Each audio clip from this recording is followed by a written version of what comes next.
Bonjour à tous. Eh bien, je vous remercie de nous retrouver pour notre webinaire du jour. Je m'appelle Geneviève Anne, je suis directrice du marketing et des ventes pour la France et la Belgique, basée à Paris donc. La semaine dernière, on était en Jordanie, en Australie, Nouvelle-Zélande et aujourd'hui, on va parler d'Inde. On va parler d'Inde qui est un grand pays, qui est un pays que j'aime beaucoup, à vrai dire. Et pour ce faire, on aura avec nous Vinay Dal qui est notre directeur des ventes basé à Delhi. Vinay, il est directeur des ventes pour tous les marchés européens. Donc, c'est vrai qu'il a une connaissance assez fine de nos mentalités, notamment en Suisse, en Belgique, en France, qui sont des pays qu'il a beaucoup visités, et donc des besoins que nous avons, que nos clients ont. Je vais tout d'abord vous donner un petit rappel habituel, je dirais, avec des petits éléments techniques. Donc, c'est un webinaire où vous êtes accueillis de façon muette, mais si vous avez des questions, vous pouvez les poser sur la petite boîte qui est en bas de votre écran et qui s'appelle Q&R, questions-réponses. On répondra à vos questions à la fin de ce webinaire. Et si jamais nous n'avions pas le temps de le faire, à ce moment-là, vous recevrez, comment dirais-je, une réponse individuelle par email. Par ailleurs, c'est un webinaire qui est enregistré, donc vous recevrez aussi le lien vers ce webinaire et vous pourrez soit le visionner à nouveau, soit le passer à des collègues qui seraient intéressés et qui n'auraient pas pu assister ce matin au webinaire. Bien, alors avant de passer la parole à Vinay, cette slide qui vous parle de nous, pourquoi on utiliserait ENK aujourd'hui peut-être plus qu'auparavant encore, parce que je pense on parle beaucoup de qualité, de fiabilité. ENK opère depuis bientôt 60 ans dans le monde, hein, ça fait 58 ans exactement. On est né au Kenya et effectivement en 1962.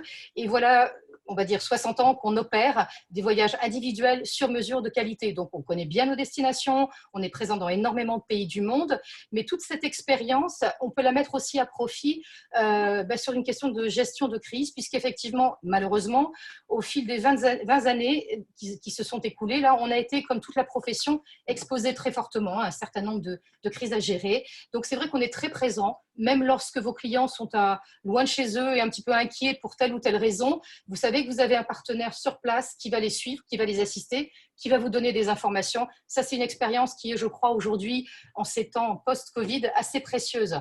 Intéressant aussi de savoir qu'on a plus de 55 bureaux dans le monde répartis dans une trentaine de destinations.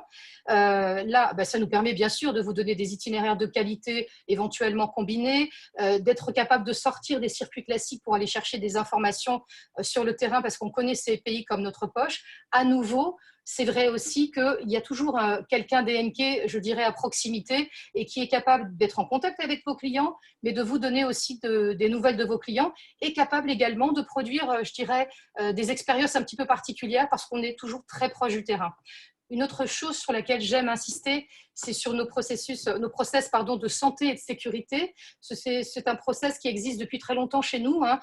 Ça ne s'est pas fait avec l'arrivée du Covid, bien entendu. On a toujours fait en sorte que nos clients soient en sécurité, que ce soit sanitaire, politique, économique, sur l'ensemble de nos voyages. Et plus encore, on va s'assurer auprès des prestataires qu'on utilise que ces mêmes process sont respectés. C'est une grande réassurance pour vous, notamment dans la période que nous traversons. Alors évidemment, ces process, ils vont être adaptés à cette période post-Covid, adaptés, améliorés, augmentés même, mais les 55 bureaux que nous avons dans le monde les connaissent, les suivent et les adapteront comme il faut.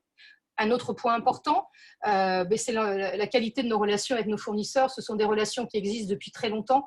On est en contact, bien évidemment, avec les hôteliers, les restaurateurs, les compagnies de transport, les musées. On va être capable, je dirais, de leur demander des choses qui sont peut-être un petit peu délicates à obtenir ou que vous souhaitez être différent de ce que l'on propose d'habitude. On sait que nos prestataires vont nous suivre et ne nous laisseront pas tomber sur une demande quelle qu'elle soit.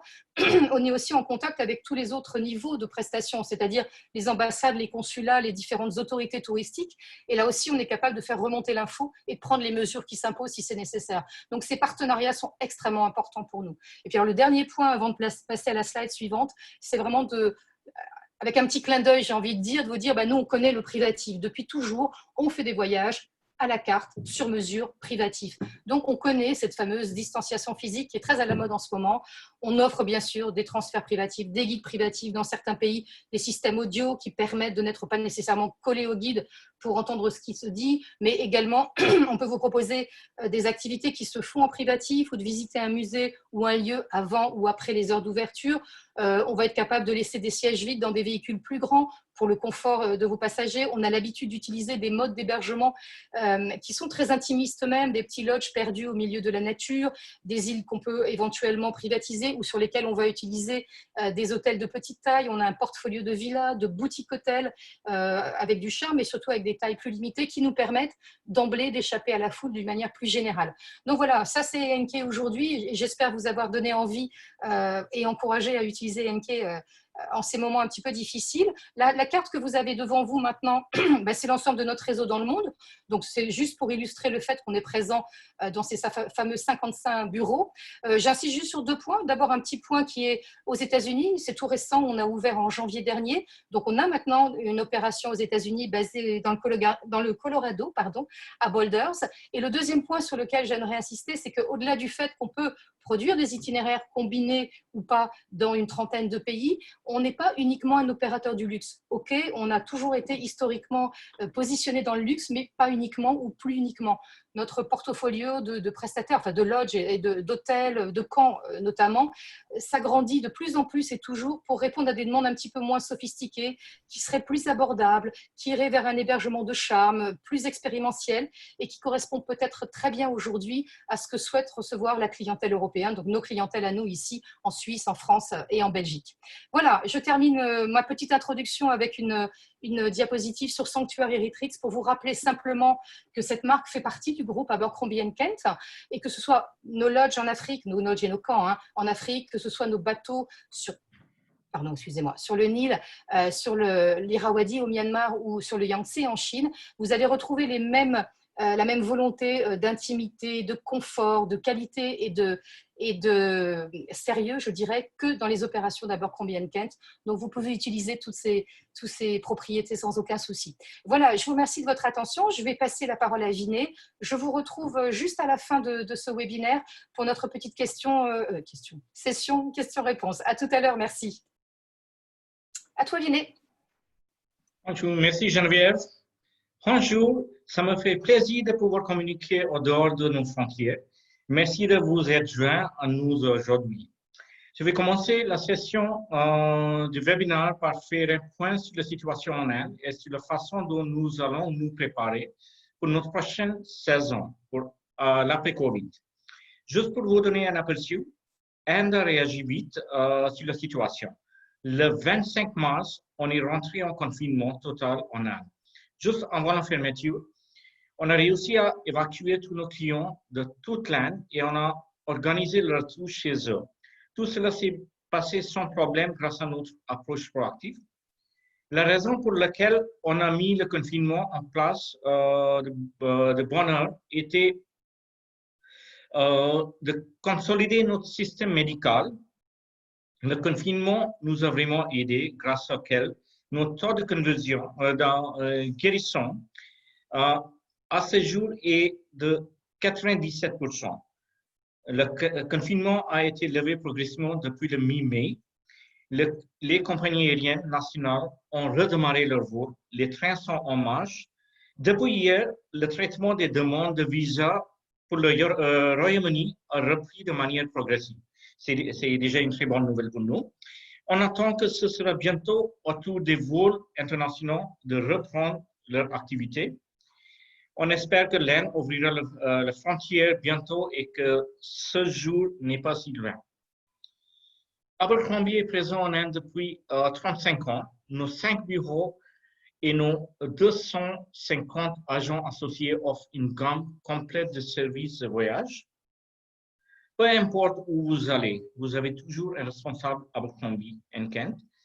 Pendant que nous étions confinés, nous avons étudié tous nos procès à mettre en place pour que nos opérations s'adaptent à ce qu'on pourrait appeler la nouvelle normalité.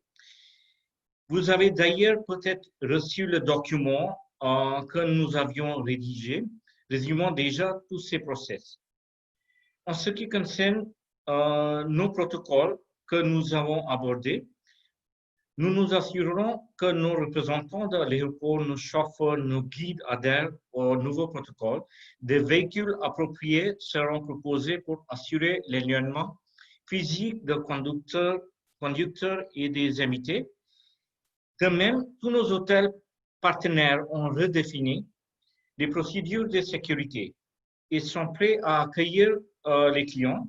De plus, le gouvernement indien prépare une procédure opérationnelle standard avec protocole de sorte que tous les monuments respectent également les règles de santé et d'hygiène. Quand il vient en Inde, la plupart de nos voyages commencent au nord de l'Inde. Nous avons principalement 4 ports d'entrée principales. Delhi au nord, Calcutta à l'est, Mumbai à l'ouest et le sud de l'Inde a plusieurs points d'entrée, dont Chennai, Bangalore et Cochin. Où que vous alliez en Inde, vous serez surpris par la diversité incroyable entre l'histoire, les festivals, les faunes, les montagnes et la plage. Nous avons beaucoup à offrir, même pour des voyageurs qui sont déjà venus en Inde. Nous avons aussi 38 sites inscrits au patrimoine mondial de l'UNESCO. L'Inde est un potpourri de culture, de patrimoine et de tradition. Ce dont j'ai envie de vous parler aujourd'hui, c'est ce que l'on peut faire en dehors des circuits classiques pour permettre à vos clients de découvrir les lieux plus décalés, moins fréquentés et qui leur donnent envie de revenir en Inde. Il y a vraiment beaucoup plus à voir que le classique triangle. Je vais vous donner quelques exemples. Dans le Rajasthan, loin de la foule déchaînée, se trouve l'arrière-pays du Rajasthan qui comprend des forts et des palais peu connus, mais tout aussi magnifiques, des dunes envoûtantes avec des couchers de soleil à couper le souffle, des ruines de sites historiques et des patrimoines uniques. La diversité de cet arrière-pays est infinie. Les paysages qui sont toujours impressionnants, un nombre vraiment important d'espèces d'oiseaux pour les passionnés, la forêt à laquelle on ne pense pas en Inde avec ses habitants, la ville plus petite, moins connue, et toujours les couleurs du Rajasthan, les saris, les épices, la cuisine, mais loin des villes trop touristiques. Pour ne citer que quelques noms des lieux décalés, c'est bien sûr Garh ou Narlai, qui est au sud de Jodhpur, Ossian, qui est à l'est, au nord de Jodhpur, et Churu, dans la région Pali. Et le Kerala, quand on parle de Kerala, bien sûr, il y a les régions, les villes qui sont visitées, plus visitées comme Cochin, les backwaters. Là, nous filons vers l'Inde du sud de l'Inde avec le Kerala, mais le Kerala moins connu que les étapes traditionnelles de Cochin ou les backwaters. Par exemple, Wayanad, qui est situé 260 km au nord de Cochin, des paysages majestueux et une verdure luxuriante et des rencontres sauvages occasionnelles définissent Wayanad. Marari Kolam, c'est dans le sud de Cochin. La plage de Marari est une plage séréne et isolée du sud, environ 1h30 de Cochin, qui abrite une communauté de pêcheurs très active. Malayatur est à environ 50 km nord-est de Cochin, est un lieu de rencontre entre la montagne, la rivière et la terre, ce qui en fait un endroit de découvrir et à explorer. Il abrite plus de 250 espèces d'oiseaux, ce qui en fait un paradis pour les ornithologues amateurs. Idukki, c'est à 100 km à l'est de Cochin et 50 km au sud du Munnar. Et Idukki est également connu comme le jardin d'épices du Kerala. Les clients peuvent observer de près et se faire une idée réelle des plantations de cardamome et voir dans ces plantations de cardamome la flore et la faune qui sont uniquement indigènes à cette forêt. Et Kolu Kumalai, on organise l'excursion depuis Munnar. C'est une plantation, la plantation de thé la plus élevée du monde. Et on peut aussi organiser un trek qui peut durer une demi-journée ou une journée complète. Un itinéraire bien rempli en Inde du Sud peut couvrir ces joyaux du Sud. À part Kerala, il y a d'autres endroits, d'autres destinations qu'on peut inclure dans le voyage. Coorg, on l'appelle aussi Mediceri, c'est à Karnataka, connu pour ses plantations de café et d'épices. Et aussi la culture tribale que l'on appelle Kodavas. Et aussi la colonie tibétaine de Bailakope. Chettinad, on appelle aussi Karaikudi, dans l'état de Tamil Nadu, la région de Chettinad présente de nombreuses facettes comme une cuisine épicée des Sindh et de superbes demeures anciennes, et Chikmagalur à Karnataka pour les plantations de café et l'observation des oiseaux et et Kumbakonam à Tamil Nadu. On découvre ici la vie de village, on explore les rizières, l'artisanat local. Hampi est dans Karnataka et dans l'un des 38 sites de patrimoine mondial de l'UNESCO. On découvre la culture, l'histoire séculaire, l'architecture et les paysages étonnants. Et aussi, dans le sud, il y a le parc national de Nagarhole pour les amateurs de vie sauvage. On peut toujours combiner le partie culturelle avec le parc national. Et ici, c'est les îles d'Andaman et Lakshadweep qui sont vraiment méconnues et peu fréquentées. Surtout Lakshadweep parce qu'on a besoin d'une autorisation pour y aller. Il y a un point de vue infrastructure, il y a seulement une île, c'est Bangaram Island, où il y a quelques hôtels, mais vraiment, ce sont les hôtels basiques. Mais les clients, ils y vont, mais c'est, comme je viens de dire, c'est peu fréquenté. Et les îles d'Andaman et Nicobar sont un groupe de 572 îles situées dans les eaux du golfe de Bengale, plus proche de la Thaïlande que du continent indien, mais elles appartiennent à l'Inde.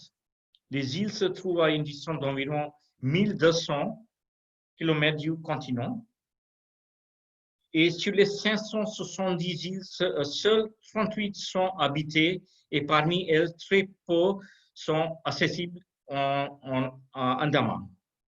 Et tandis que Nicobar est complètement interdite à toute personne autre que les habitants de Nicobar et les fonctionnaires du gouvernement en poste dans ces îles. Et d'autres îles qu'on visite à Andaman, c'est Port Blair, c'est le point d'entrée où il y a l'aéroport. Et à part ça, il y a l'île de Havelock, c'est le plus connu, on peut dire. Et c'est connu pour ses sites de plongée et ses plages. La plage la plus connue est Radhanagar, la plage de Radhanagar. Et c'est un endroit populaire pour observer le coucher de soleil. Et à part ça, d'autres villes qu'on peut visiter, c'est l'île de Neil Island, c'est Long Island, Kalipur, au nord de Andaman et Little Andaman. On remonte complètement vers le nord-est maintenant, avec une autre partie de l'Inde moins visitée, mais magnifique. On parle ici de 7 sœurs. Il y a les 7 États, c'est Assam, Nagaland, Arunachal Pradesh, Manipur, Meghalaya, Mizoram et Tripura. Assam, c'est très connu pour les plantations de thé. Et Kaziranga est connu pour la flore et faune et sauvage, et plutôt le rhino. Et à Nagaland, il y a les cultures tribales à Nagaland et il y a le festival du Hornbill du Nagaland, mettant en lumière la culture tribale du nord-est de l'Inde. Ce festival d'une semaine en novembre réunit tout le monde en Nagaland et les gens apprécient les spectacles colorés, l'artisanat les sports, les foires alimentaires, les jeux et les cérémonies. Meghalaya est connu pour des points de racines et des lacs cristallins. Et il y a aussi la possibilité de faire une croisière fluviale à l'est de l'Inde et sur le fleuve Gange et Brahmaputra. Et pour Inde du Nord, dans les États de Himachal Pradesh et Uttarakhand, qui sont connus pour les monastères bouddhistes, l'architecture coloniale, et où il y a beaucoup de charme, les hôtels, les bâtiments, et aussi cette région à Himachal Pradesh est connue pour les plantations de thé à Palampur. Et le Ladakh est parfois appelé Little Tibet, est connu pour les monastères. La ville de la Nubra est célèbre pour ses chameaux de Bactrian à double bosse dans les villages de Under. Et cette région est aussi connue pour le festival Oracle. Maintenant, comme Geneviève l'a mentionné dans son introduction, on peut offrir en Inde un nombre incroyable d'hôtels, de loges, de demeures plus intimes, plein de charme et où vos clients et chaperons ont une énorme structure hôtellerie classique et à la foule. On peut vraiment proposer des circuits complets qui utiliseront presque exclusivement ce type d'hébergement. Cela nous offre en plus une grande variété de budgets, ce qui pour nous en Europe est très important. Donc, quelques exemples, c'est Bera Safari Lodge au Rajasthan, Shahpura Bagh, qui est mi-chemin entre Jaipur et Udaipur, et Rajbari Baoli à Calcutta, Malabar House à Cochin, et Bhansarod, il y a d'autres régions. Dans l'état de Rajasthan, il y a beaucoup d'autres hôtels comme Mihirgarh ou Rohitgarh qui sont loin des grandes villes que l'on peut toujours combiner, on peut toujours inclure dans notre voyage. En dehors de cela, l'Inde sort des sentiers battus avec ses trésors de fond, ses festivals et des célébrations, la spiritualité, son bien-être et ses expériences spéciales. Les safaris sont les meilleurs moyens de découvrir la magnifique faune indienne. Outre que le tigre royal de Bengale, le plus célèbre et le plus emblématique, les autres espèces populaires du pays sont les éléphants, les lions, les rhinocéros, les léopards, les oiseaux et les plantes à fleurs sont également très nombreux. L'Inde compte plus de 100 parcs nationaux, des centaines de réserves naturelles et 18 réserves spéciales de la biosphère. Outre les tigres dans les parcs nationaux de Madhya Pradesh, Ranthambore et Tadoba, c'est dans la région de Javai que les léopards sont les plus faciles à repérer. C'est à seulement quelques kilomètres de Jodhpur, au sud de Jodhpur, qu'on trouve les léopards. Et il y a aussi la possibilité de voir les léopards de neige du Ladakh. Et les lions d'Asie de Gir à Gujarat, plus de 500 lions d'Asie considèrent le parc national de Gir comme leur foyer. Le dernier de leur espèce est l'un des rares endroits où l'on peut voir des lions en dehors du continent africain. Et observation des oiseaux, bien sûr, c'est encore une expérience et on peut toujours inclure pour les amateurs des oiseaux. L'Inde est un paradis pour l'observation des oiseaux.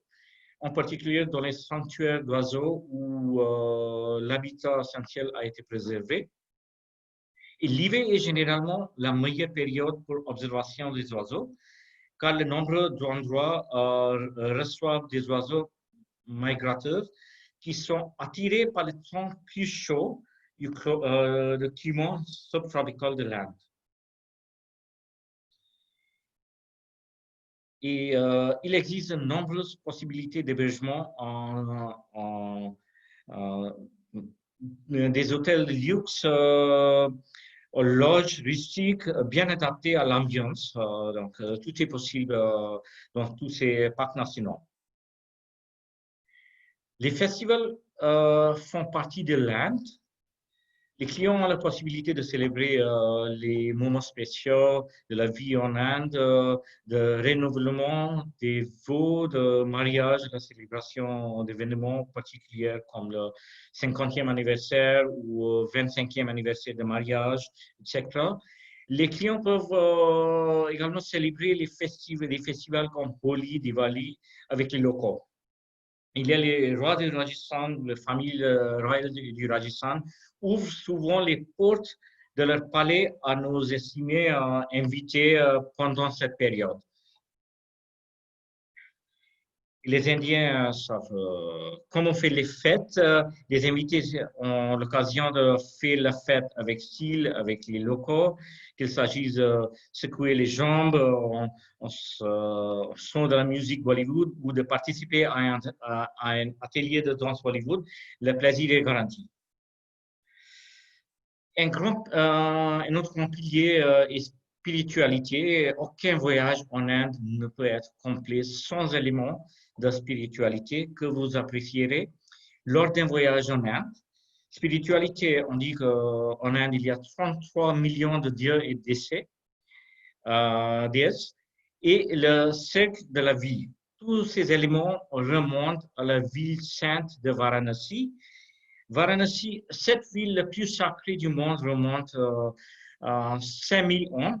Les clients peuvent assister à une cérémonie de prière en soirée dédiée à la déesse de fleuve, où des milliers de lampes à l'huile flottent sur le Gange.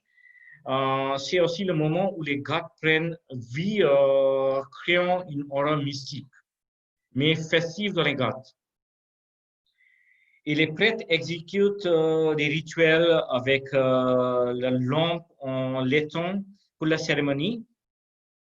Aussi, une promenade en bateau tout le matin, c'est une expérience inoubliable. Et vous voyez les photos, c'est les photos à droite, c'est les photos du temple d'or à Amritsar, le sanctuaire le plus sacré du sikhisme. Le matin et l'après-midi sont des moments parfaits pour voir ce magnifique temple dans toute sa splendeur dorée.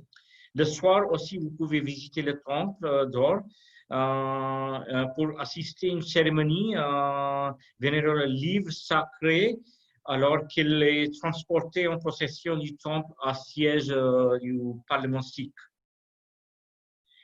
Et le bien-être est aussi un élément très important en Inde. Outre les massages, ce qui est important, c'est l'Ayurveda, le yoga, la méditation, la nourriture. Et les origines de certaines des plus anciennes et des plus puissants systèmes de guérison naturelle du monde, le yoga, la méditation et l'Ayurveda se trouvent dans l'Inde ancienne. Ces trois pratiques épousent les principes d'harmonie entre les corps, l'esprit et l'âme pour aider à mener une vie saine et équilibrée. Et une région Rishikesh dans l'état de Uttarakhand est une destination majeure pour le yoga, tout comme de nombreux instituts de l'Inde du Sud.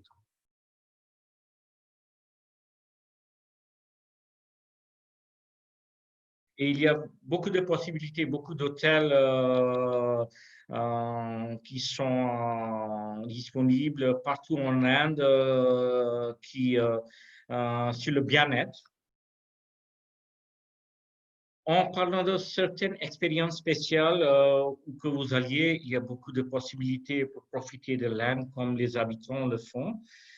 Comme balade en cyclobus ou en tuk-tuk, visite des maisons privées, rencontre avec les conservateurs d'art, visite de la ferme ou du village où les clients sont traités avec chaleur et l'hospitalité par les habitants. Et l'une des expériences intéressantes est visite chez une famille à Jodhpur où ils apprennent les clients à fabriquer des parfums. Et pour les connaisseurs de vin, on peut organiser un voyage ou un tour du vin avec les visites des caves à Nashik. À l'ouest, et Nashik se trouve à 180 km à nord-est de Bombay. Et il y a aussi une autre région qui est près de Bangalore, où il y a les vignobles. Et il y a aussi, pour les amateurs d'art, on peut aussi organiser les visites de ce que l'on appelle street art dans un endroit à Delhi. Et n'oubliez pas, il y a la course de bateau serpent a lieu pendant la saison. Les photos, ce que vous voyez à droite, c'est pendant la saison du festival de la récolte qu'il appelle Onam. C'est en automne. Et on peut même organiser pour nos petits groupes cette activité en exclusivité pendant toute l'année. Et à part l'Inde, les clients peuvent combiner leur voyage en Inde avec le Népal ou le Bhoutan.